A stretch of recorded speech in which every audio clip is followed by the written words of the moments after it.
Welcome back to another episode of the Blockbuster Brothers. We got something a little bit different today. I heard a rumor that I wanted to share with you. Steven, did you hear it? Oh gosh, what did I do? No, it's not about you. It's actually about David Fincher and Quentin Tarantino. David Fincher is actually set to direct Quentin Tarantino's Once Upon a Time sequel that Quentin Tarantino has written. I know that was kind of a mouthful, but it's kind of interesting. It's going to be a reprisal of Brad Pitt's role as Cliff Booth. So I'm not really sure if this is going to be taking place as a prequel, but it's actually going to be kind of interesting because it's moving from a theatrical release in theaters from Sony Pictures to Netflix.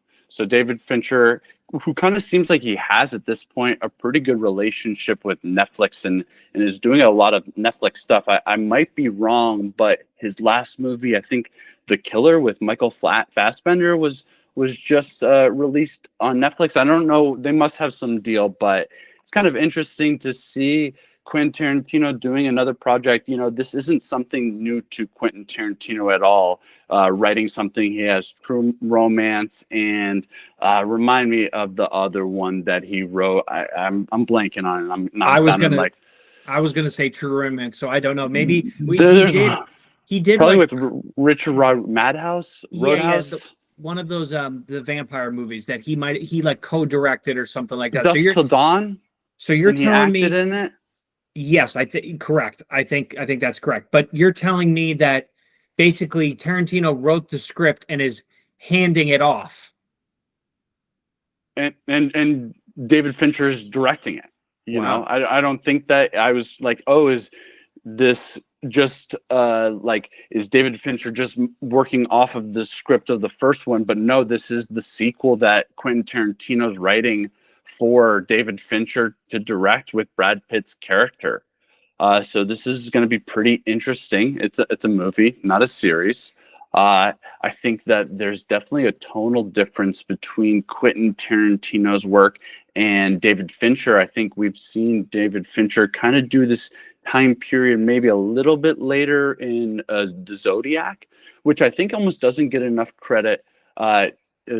Doesn't get enough credit for how good the Zodiac is.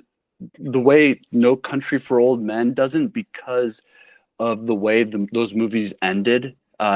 No Country for Old Men kind of is like an ending that doesn't give you much satisfaction of not seeing it, because that's how that crime took place. You know, they didn't solve it. They want you, the audience, to feel what the protagonist felt, which was on it being unresolved. Same with the Zodiac. We never found him. So the ending's kind of like, which I think kind of like dampers. It's not talked about enough, but watching Zodiac, David Fincher's as clean as it gets directing wise. Again, different tone. It might be a little bit more gritty and serious, and maybe dive into deeper into the occult and like maybe like the Charlie Manson and everything. But I'm excited for this. I'm definitely gonna be looking out for it when it comes out. I'm not sure I got a release date or anything like that. But is this something you're excited into, and what do you think about it? So you're telling me this is 100% true. Yeah, this is happening.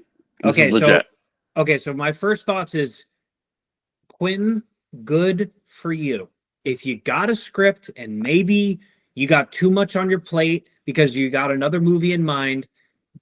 Well, this is what kind of happened was this is, I think, coming out of The Movie Critic, which was the Brad Pitt movie that he wrote and was ready to get into production, but for whatever reason scrapped. It was pretty much about Brad Pitt almost kind of playing off of his Cliff Booth character somewhat. I'm trying to understand like what he was kind of saying about it, but it was like he was a magazine writer for, you know, a porn magazine, I think was it, and he was a movie critic, and apparently he just didn't like it enough and he scrapped it. And I think he's maybe found a way to pivot it. It would be my speculation based off of nothing, you know, but it's, you know, it's kind of interesting that Brad Pitt's still involved. Brad Pitt was going to be this movie critic character. So maybe this is the deviation of like, he's like, you know what, I'm not feeling super passionate about this, but I think it still could exist. Let me pass it off to another director and kind of get another True Romance thing, get another writing credit, and try to figure out what he's going to do for that final film. Yeah, I love it. I love it because, if first of all, my take that I would go to the grave with, no one gives a crap about how movies are made. So if the movie critic is Quentin Tarantino's last movie and it's about the behind the scenes of how to make movies and the critic and like, who knows, it could have been almost not even related, but just that title alone, I'm like, I'm not interested. But I love this decision to hand this off to somebody as credentialed as David Fincher and focus on something else that you want to direct. Get your artwork out there. That's how he got in the game. And what a great way to, on the back end of his career, get in. And just for the folks who maybe don't know, and it's good as a refresher for me, why is David Fincher so esteemed in his career? We're talking about Seven, Fight Club, Panic Room, Zodiac, The Curious Case of Benjamin Button, The Social Network, The Girl with the Dragon Tattoo, Gone Girl. I mean, And that's a run and a half. and David Fincher has experience with Brad Pitt too. He's done Right. Fight Club is debatably Brad Pitt's best movie, so they have rapport. And it was. I wonder how much they're going to go into. Are they going to lean more into like him being in like the movie industry or not? They can go a number of ways, but I'm really excited to see. Let us know what you think, if you're excited for this or not. Are you going to be looking into it? And any thoughts? As always, we'll see you next time on the Blockbuster Brothers. Thank you all for watching.